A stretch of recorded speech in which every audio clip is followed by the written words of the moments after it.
Amados, nessa noite, Hebreus capítulo 4, versículo 14. O tema é sempre firmes, é o tema da mensagem dessa noite. Sempre firmes. Hebreus capítulo 4, versículo 14 ao 16, dando continuidade à nossa série de exposições. A nossa intenção é, se assim Deus permitir, é chegarmos até o fim do livro de Hebreus. Se tivermos então a autorização divina, pregaremos aproximadamente 26 a 30 sermões neste livro extraordinário que o Senhor tem ministrado aos domingos aos nossos corações. Versículo 14 do capítulo 4, diz assim a palavra do Senhor. Em seguida estaremos orando por vocês mais uma vez. Portanto, visto que temos um grande sumo sacerdote que adentrou os céus, Jesus, o Filho de Deus, apeguemo-nos com toda a firmeza à fé que professamos, pois não temos um sumo sacerdote que não possa compadecer-se das nossas fraquezas, mas sim alguém que, como nós, passou todo tipo de tentação, porém sem pecado. Assim, aproximemo-nos do trono da graça com toda a confiança, a fim de recebermos misericórdia e encontrarmos graça que nos ajude no momento da necessidade. Vamos orar ao Senhor mais uma vez e permaneça com o texto aberto, tá? Querido Deus, nós te louvamos por tua graça mais uma vez, como é bom. Chegamos no momento todo especial do nosso culto ao Senhor. Nós falamos a Ti, ó Deus, nas orações, nas canções, mas agora queremos ouvir a Tua voz. Queremos, ó Deus, perceber a revelação da Tua glória através da palavra pregada. Senhor, traz fé ao nosso coração, que haja, ó Deus, uma intervenção poderosa do Teu Espírito sobre as mentes e corações que aqui estão nessa noite, a fim de que possamos adorar o Senhor, a fim de que possamos ter as nossas vidas completamente transformadas por Tua palavra. Esse é o desejo, é o nosso desejo nessa noite, em nome de Jesus. Amém e amém. Meus irmãos, já há algumas semanas nós temos dado braçadas firmes e mergulhos profundos nesta carta aos Hebreus. Nós temos aprendido passo a passo que é necessário permanecer firme diante de Deus e crendo em Jesus Cristo.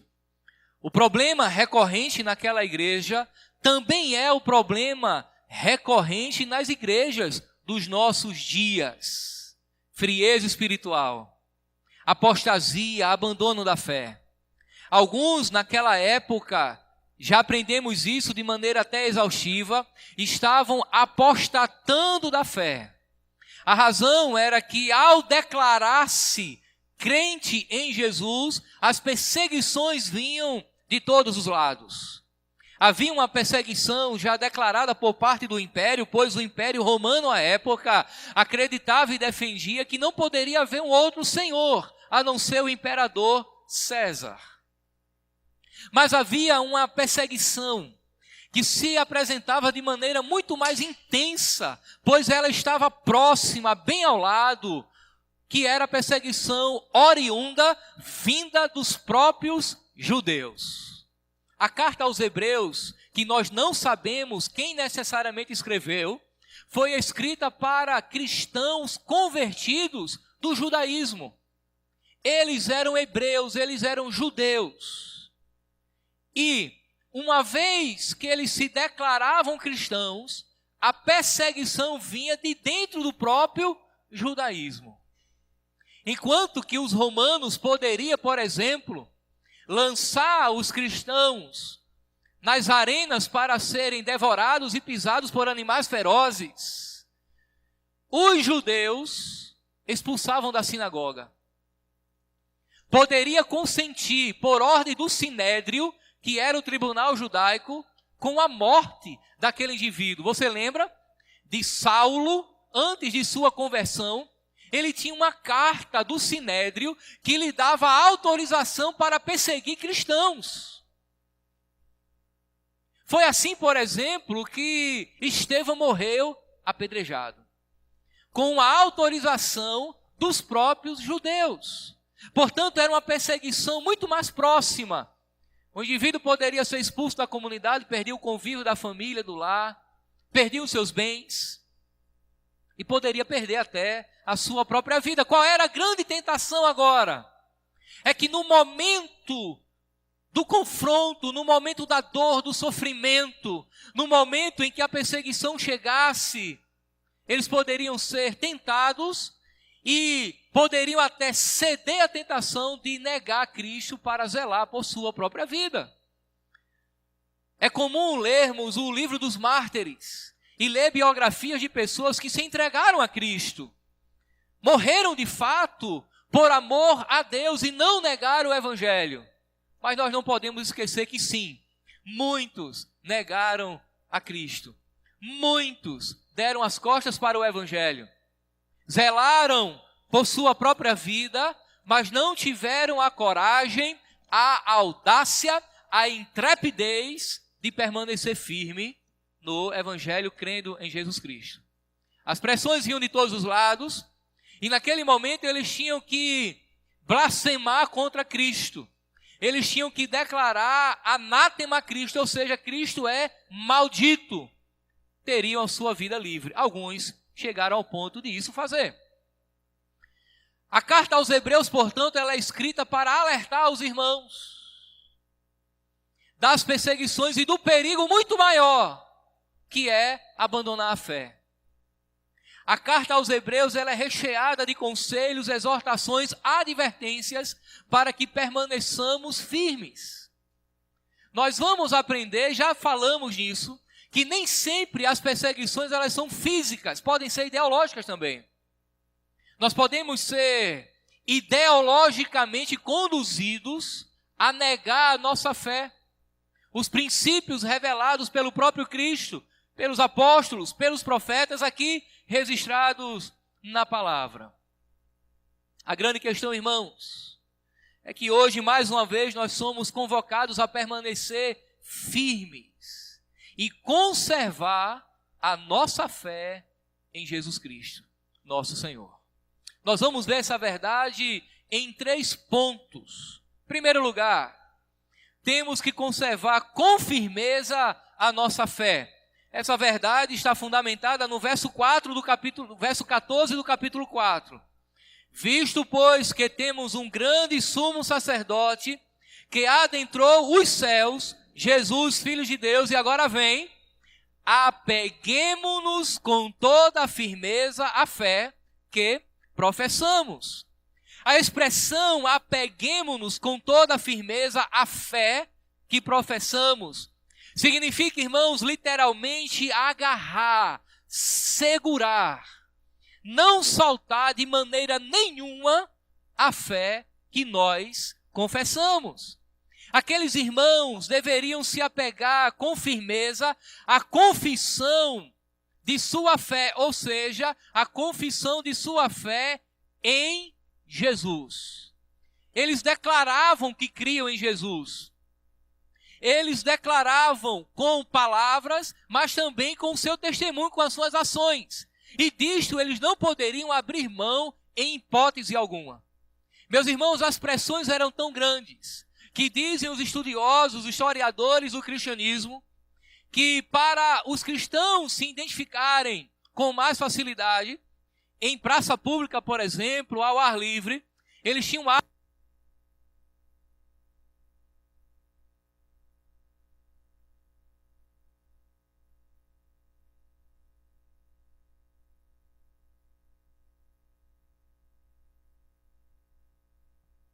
Oi. Val da missionária, né? Ungido. Eles tinham o hábito de aproximar-se um do outro e através de códigos. Deixa aqui, Gibran resolve, tá, irmãos? E através de códigos tentar identificar que um e o outro era cristão. Então, eles faziam um risco no chão, Se o outro completasse o risco, fazendo o sinal de um peixe, identificava que o outro era cristão também. As coisas eram dessa forma, aconteciam desta maneira, eram muitas perseguições. E daí, meus irmãos, em um contexto como esse, o autor está exortando: apeguemo-nos firme, com toda firmeza, à confissão. A pergunta agora é: que tipo de confissão é essa? O que significa confessar Jesus Cristo? O que é que eles deveriam fazer? Primeiro, essa confissão implicava em afirmar que Jesus é o Filho de Deus.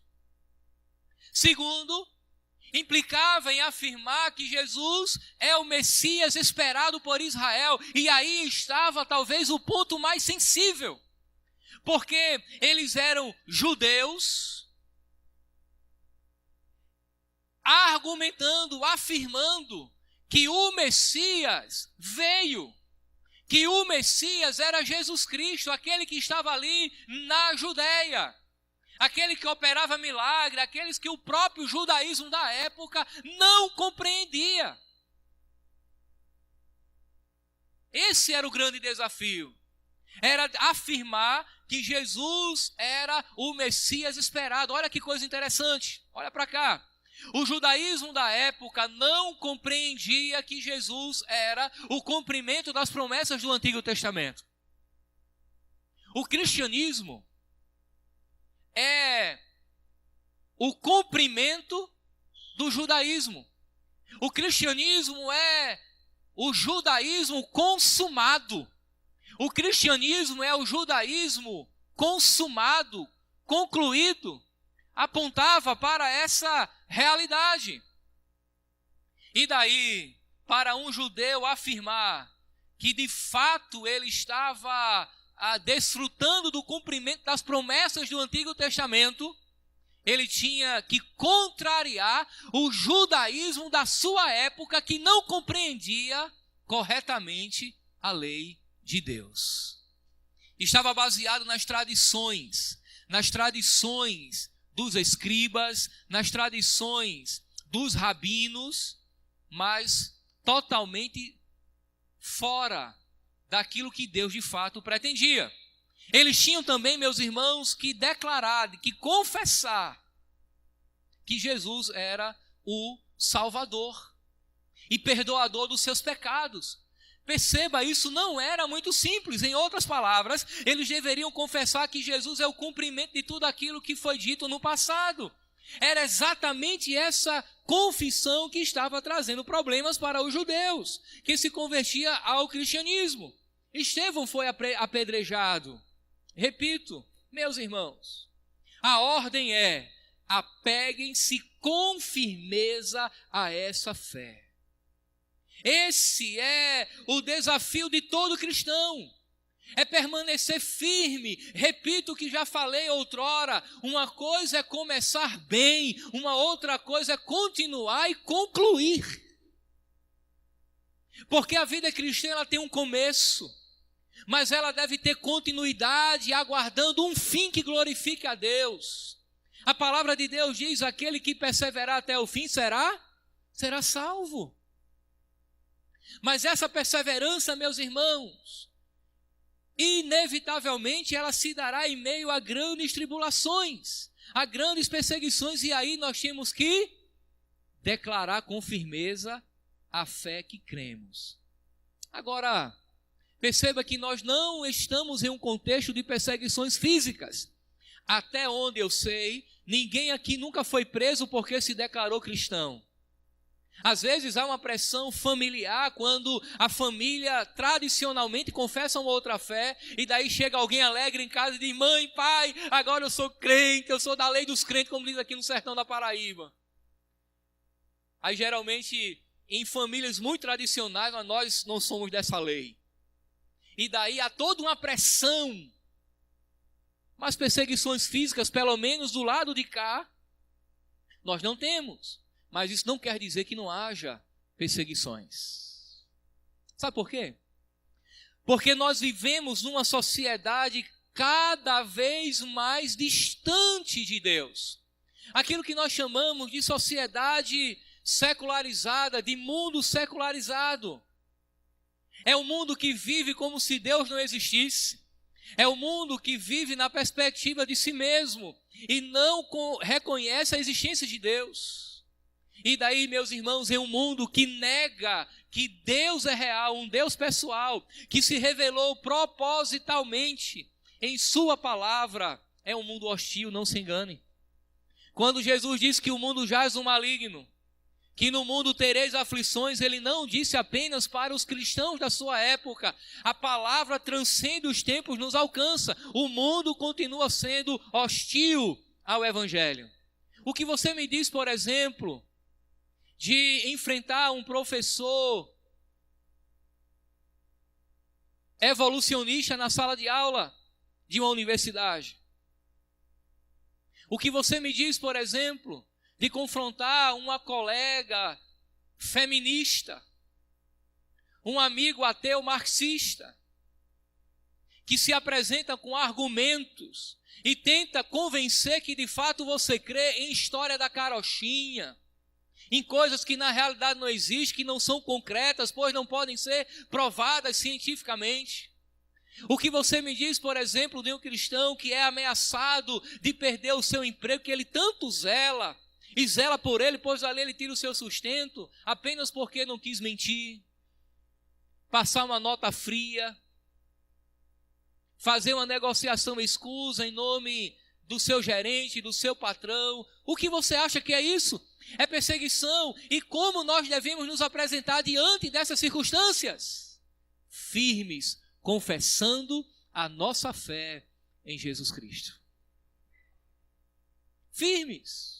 Não abrindo mão, não negociando aquilo que é para nós absoluto.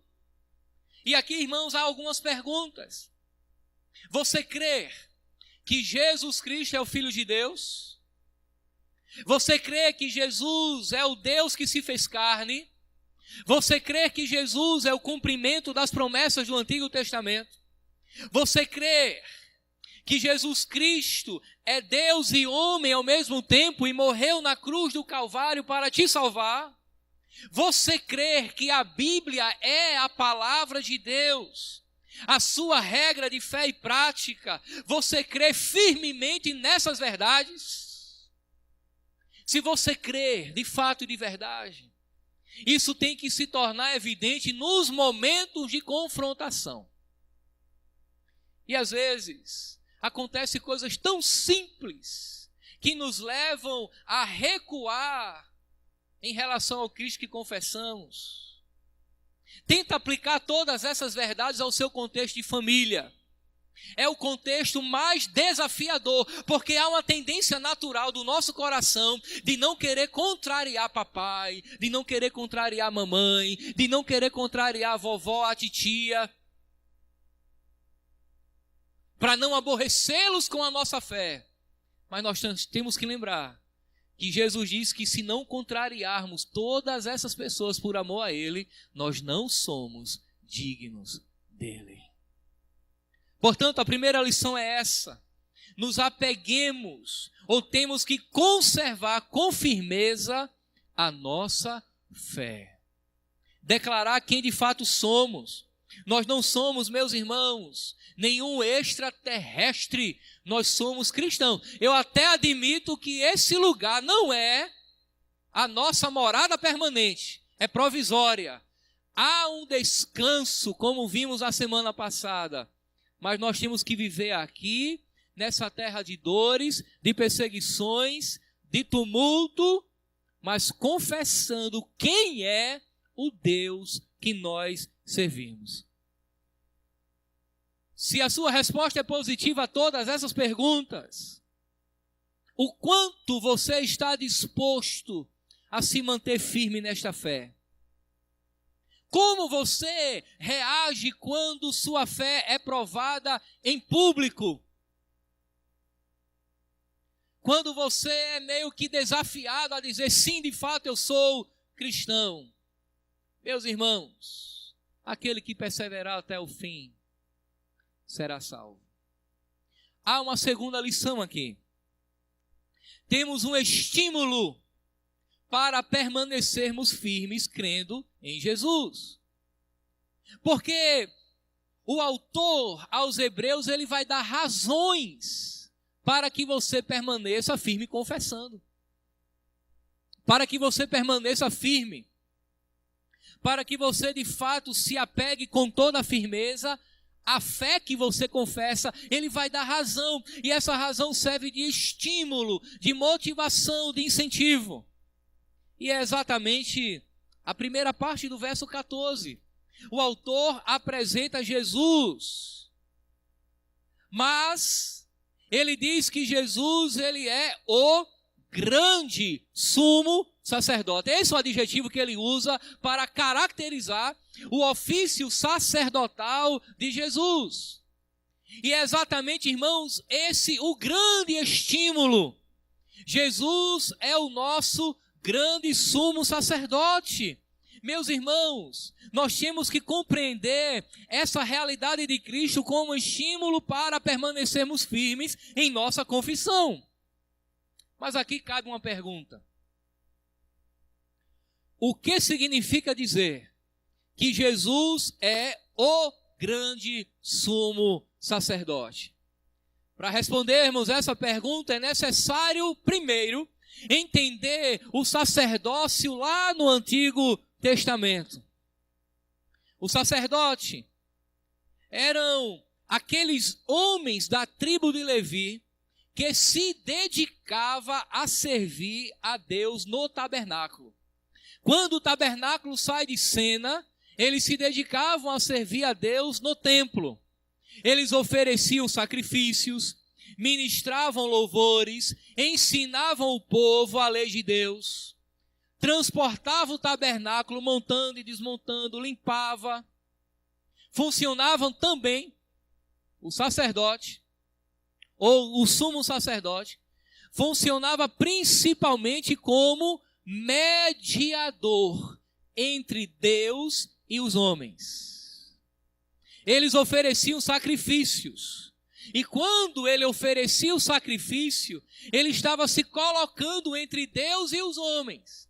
Ele pegava o sacrifício do pecador que ficava do lado de fora orando, entrava no tabernáculo, ia até o Santo dos Santos e ofertava aquilo a Deus. Então ele fazia uma mediação. O chefe dos sacerdotes era o sumo sacerdote. Vou tirar aqui, irmãos, que tem um negócio batendo na minha perna, incomoda pra caramba.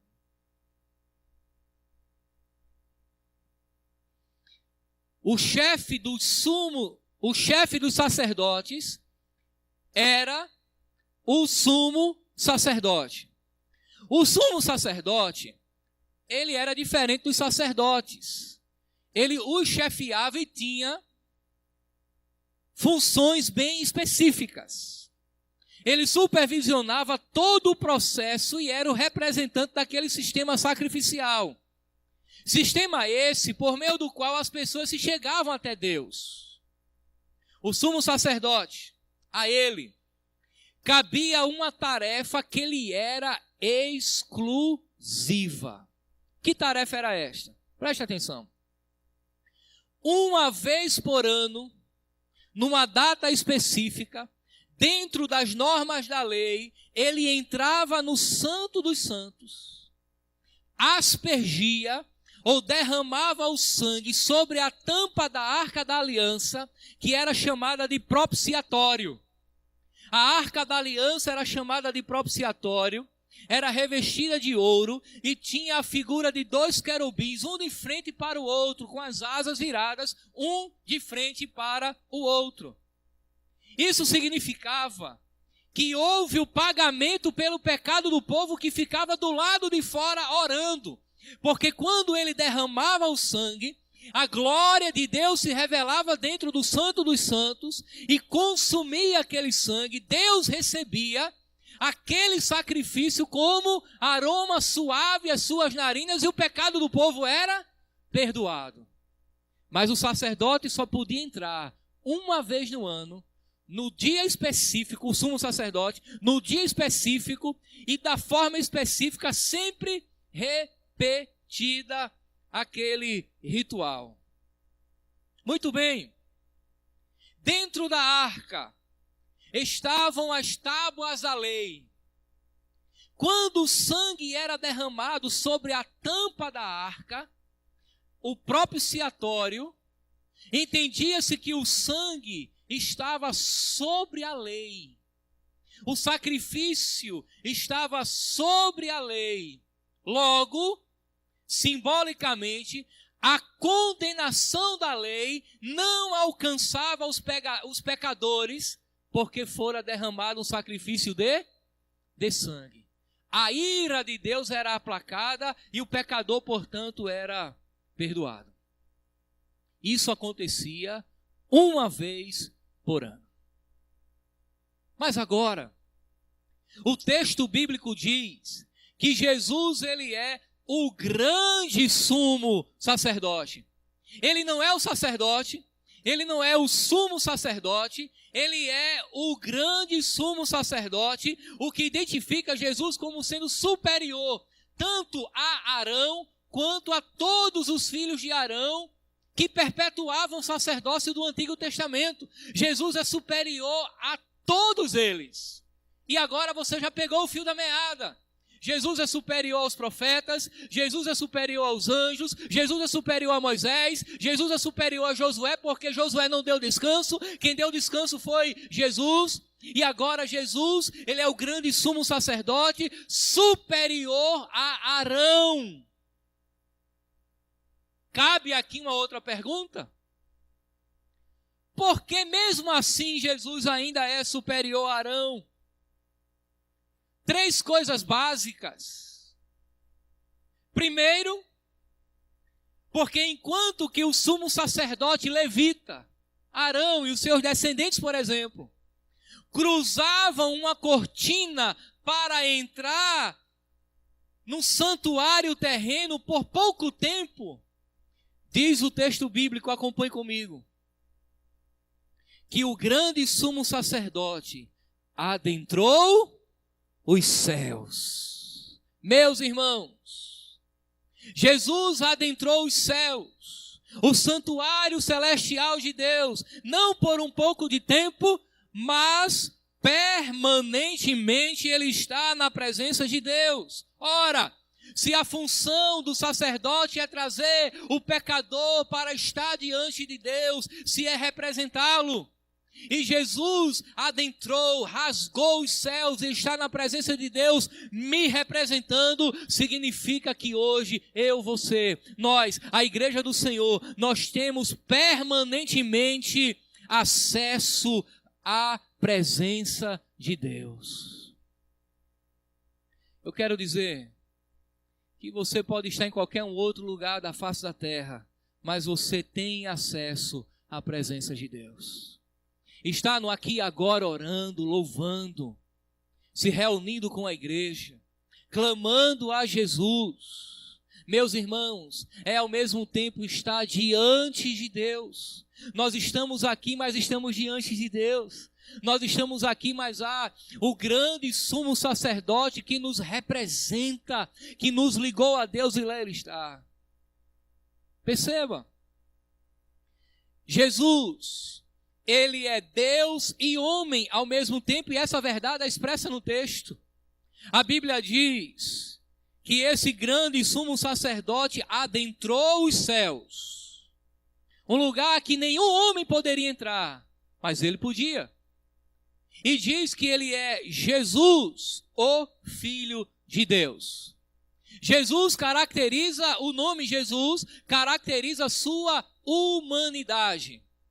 Filho de Deus aponta para a sua divindade. Logo, aquele que nos levou para estar nos céus na presença de Deus é Deus e homem ao mesmo tempo. Ele é 100% Deus, ele é 100% homem, ele é totalmente Deus, ele é totalmente homem. Ele é Deus perfeito, ele é homem perfeito. E daí, meus irmãos, como o homem, ele apresenta a humanidade diante de Deus. E como Deus, ele aproxima a divindade aos homens. Ele é o mediador. Você pensa que nós nos achegamos a Deus por conta própria? Você acha que nós temos a capacidade de nos apresentarmos diante de Deus por méritos próprios? De maneira nenhuma. O nosso pecado, meus irmãos, nos afasta de Deus. O simples fato de existirmos já é um sinal de que nós existimos distante de Deus, pois todos nós somos pecadores. Mas daí houve um homem perfeito que nos aproximou de Deus. E ele era Deus e aproximou Deus do homem. E daí já não há mais inimizade entre nós e Deus. Meus irmãos, cremos que Jesus desfruta de nossa humanidade, mas cremos também que Ele é Deus para perdoar os nossos pecados. Imagine se Jesus fosse apenas homem. Ele não teria poder para perdoar os nossos pecados. Mas imagine como acreditavam os ebionitas do primeiro, segundo, terceiro século, a heresia da igreja. Uma heresia que surgiu nos primeiros anos da igreja. Acreditavam que Jesus era apenas Deus. Ele não poderia morrer no lugar de pecadores. Não poderia haver sacrifício perfeito. Meus irmãos, Deus é absolutamente sábio. Ele enviou o seu Filho, assumiu a carne humana, morreu como sacrifício perfeito, um Adão que não conhecia pecados, para que nós fôssemos perdoados e trazidos novamente para diante do trono da graça. Por isso que Jesus é superior a Arão. Arão era apenas homem. Perceba. Jesus é o grande sumo sacerdote, porque diferente de Arão, Jesus não necessitou sacrificar por ele mesmo. O que é que acontecia? Antes de Arão entrar no Santo dos Santos e oferecer sacrifício pelo povo que estava do lado de fora, ele oferecia primeiro por ele mesmo. Por quê? Porque ele era um pecador tanto quanto o que estava do lado de fora. E se ele entrasse indignamente na presença de Deus, ele era automaticamente fulminado. Em determinado período da história de Israel, os sumos sacerdotes entravam no Santo dos Santos com uma corda amarrada na cintura, porque caso ele fosse fulminado, quem estava do lado de fora puxava. Na orla das suas vestes havia sinos. E enquanto o tilintar daqueles sinos eram ouvidos, entendia que ele não estava morto. Porque é perigoso entrar na presença de Deus. E por que nós entramos? Porque Jesus comprou com o seu sangue o direito de nós, pecadores, entrarmos na presença de Deus. Jesus, meus irmãos, ele não pecou. Ele é totalmente isento de pecado. Na realidade, o pecado é uma impossibilidade moral em Cristo. Mas ele foi tentado. Ele foi tentado em todas as áreas, é o que o texto diz. Que ele foi tentado em tudo, porém sem pecado. Jesus passou sede e fome e foi tentado a exibir o seu poder. Lembra lá na tentação no deserto? Quando o diabo se apresentou para ele e disse: se de fato você é o Filho de Deus, transforme essas pedras em pães. Ele foi tentado a dar uma exibição do seu poder. Tu não é o cara? Prova agora. Diferente de muitos de nós, Jesus não engolia corda como cacimbão. Não é?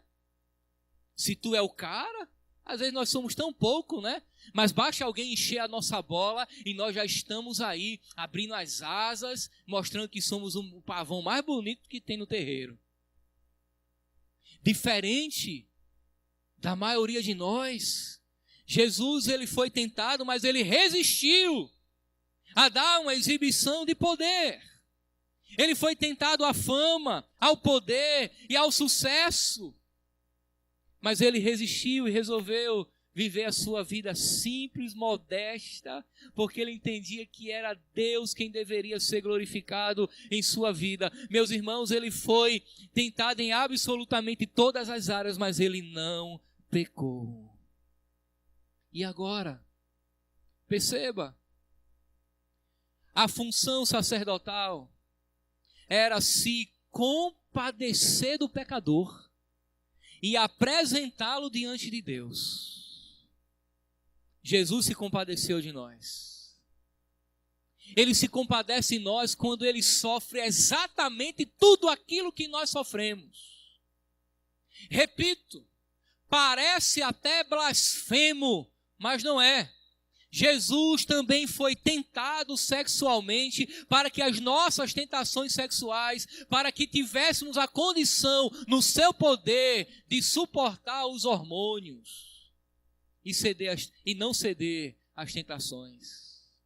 Jesus sofreu a tentação de se embriagar para que evitássemos sermos aprisionados pelos vícios. Jesus foi tentado a mentir para que tivéssemos condições de viver sempre na verdade. Jesus foi tentado a se tornar um traidor, mas ele preferiu apenas compreender que quem iria traí-lo era Judas e que aquela atitude não deveria ser dele. Jesus, meus irmãos, foi tentado até a não submeter-se à vontade de Deus, mas num momento profundo de oração e conflito, ele disse: Pai, contudo seja feita a tua vontade e não a minha. Você sabe o que ele está dizendo? Eu submeto a minha vontade à vontade do Senhor. Eu quero obedecer até o fim, mesmo que o fim seja morte. Meus irmãos, ele se compadeceu. O sumo sacerdote que nós servimos, o grande sumo sacerdote, ele é igual a nós. A diferença é que ele não pecou, mas ele foi tentado. Ele sabe disso. Ora, nós pastores somos ensinados a ouvir e demonstrar simpatia para com o sofrimento do outro. Mas partindo da limitação da nossa humanidade, nós também somos ensinados a ter cuidado para não nos envolver demais com o problema, senão nós adoecemos. É assim com os psicólogos. É assim também com os médicos.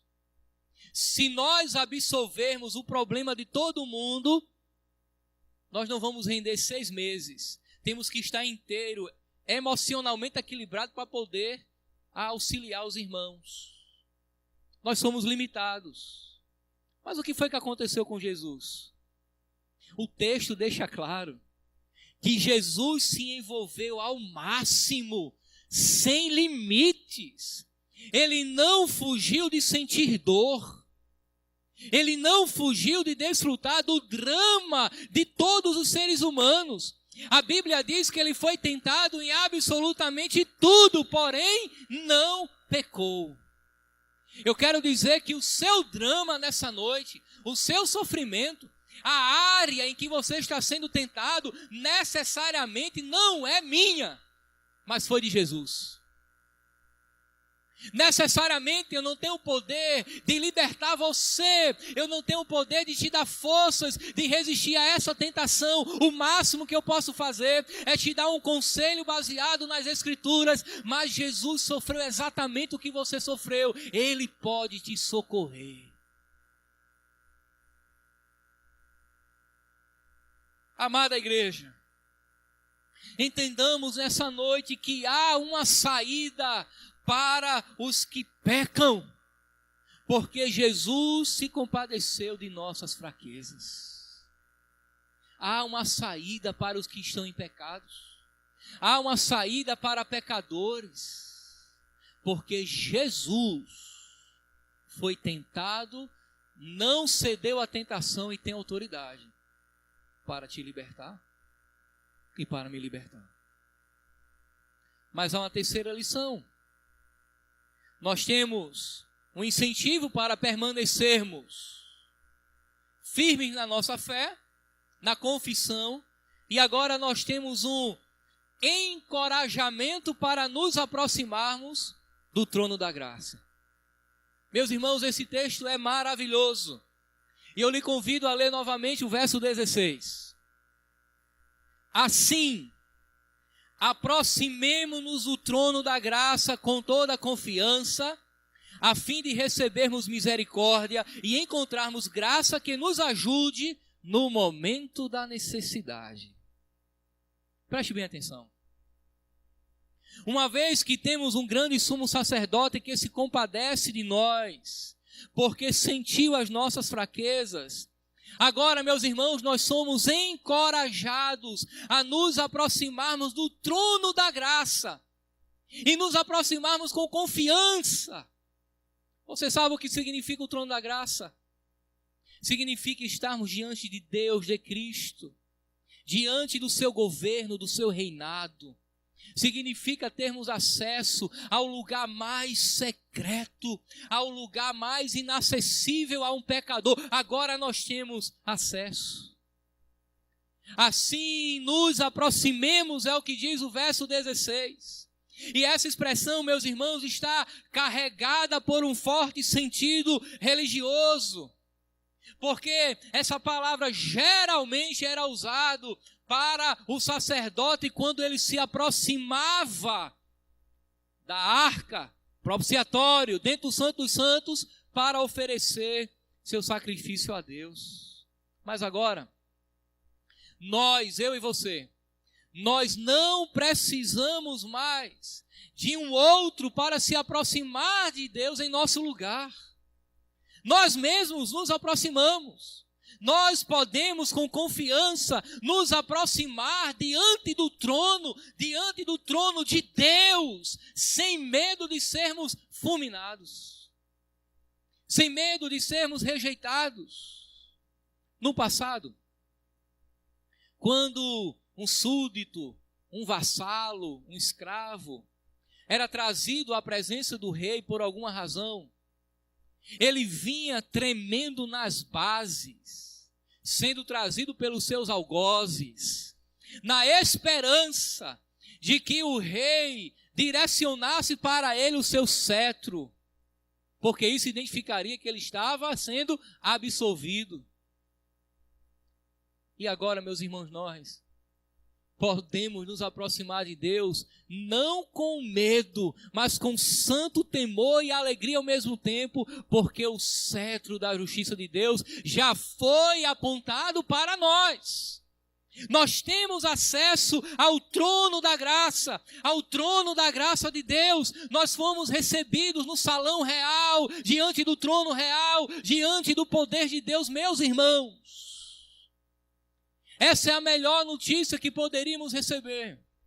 Talvez alguns de nós, um dia, possamos estar diante de alguma autoridade civil, religiosa, militar, mas nada é comparado a ter o status, a posição de estar diante do trono da graça de Deus. Esse trono, diz as Escrituras, ele é o trono da graça, mas também é lá onde nós encontramos misericórdia e graça. Quando o texto diz, a fim de recebermos misericórdia, é uma referência ao perdão dos nossos pecados no passado cometido. É diante do trono da graça que nós somos levados pelo sumo sacerdote, que temos o perdão da nossa natureza pecaminosa, do pecado que herdamos de Adão. Mas o texto também diz, a fim de recebermos misericórdia e encontrarmos graça. Graça é aquele favor imerecido, que revela justamente o fato de sermos perdoados dos pecados que cometemos e que ainda vamos cometer. Olha que coisa. Quando Jesus nos levou para diante de Deus, com o seu sacrifício de sangue, Ele morreu pelos pecados que cometemos. Ele morreu para nos perdoar da culpa que herdamos de Adão, mas ele morreu até pelos pecados que ainda iremos cometer. A pergunta agora é aquela que o apóstolo Paulo fez aos romanos. Pecaremos, pois, para que a graça abunde? De maneira nenhuma. Devemos permanecer firmes para zelar por essa graça, meus irmãos. Os recursos para perdão dos nossos pecados emanam, eles vêm do trono de Cristo. Por isso que nós podemos nos aproximar de Deus. Mas agora tem um momento mais importante, ou um dos mais importantes no texto. É que o texto diz que devemos nos aproximar do trono da graça no tempo oportuno. Que tempo oportuno é esse? Que tempo oportuno é esse que nós devemos nos apresentar? É todo o tempo? O texto diz que não. Se é no tempo oportuno, há um momento específico em que eu devo me apresentar diante do trono da graça. O texto acabou de dizer, os versos anteriores, que Jesus foi tentado, disse que Jesus é o grande sumo sacerdote que se compadece das nossas fraquezas, que ele foi tentado, mas não pecou. E agora nós podemos nos aproximar no tempo oportuno. Que tempo é esse? É o tempo da tentação. É aquele momento em que o pecado me assedia. É aquele momento em que tudo é muito favorável. Aí, meus irmãos, esse é o momento de nos aproximarmos do trono da graça. Diante do trono da graça de Deus e clamar: Senhor, socorre-me. Porque eu sou pecador, porque eu estou sendo tentado, a pressão é muito grande e eu temo que não consiga resistir. Vem agora, meu grande sumo sacerdote, me protege, me socorre, me tira daqui, me dá forças. Esse é o momento oportuno. É quando nós, homens, olhamos para aquela mulher tentadora e cremos que ela é melhor do que a nossa. E devemos clamar: Senhor, me dá graça e me tira desse lugar. É quando as mulheres, de igual forma, são tentadas em qualquer área de suas vidas e diz: Senhor, esse é o momento oportuno, me tira daqui, me sustenta. Você entende agora porque que ele é maior do que Arão? Você entende agora? O momento oportuno é o momento do perigo, é o momento em que o pecado se torna prazeroso. É o momento em que eu penso em mentir, mas eu não quero. É o momento em que eu penso em desistir, mas eu quero continuar. É o momento em que tudo parece perfeito, mas na realidade o fim é morte. Aí eu clamo: para quem pode me socorrer? O grande sumo sacerdote, que vem ao meu socorro, me dá graça e misericórdia, me sustenta. E daí eu continuo. Quem disse que a vida cristã, meus irmãos, não é repleta de desafios? Em alguns momentos até iremos pecar, mas há misericórdia e graça para você. Pecador, venha a Cristo nessa noite. Se arrependa do seu pecado, receba misericórdia, receba a graça que emana do trono, para que possamos permanecer diante dele, e isso eternamente. Igreja do Senhor, no momento do perigo, você não vai clamar a nenhuma outra pessoa, a não ser ao grande sumo sacerdote. Vamos ficar de pé. Permaneçamos firmes. Nos apeguemos com toda a firmeza à fé que professamos. Essa é a palavra de Deus para a sua igreja nessa noite. Vamos orar ao Senhor.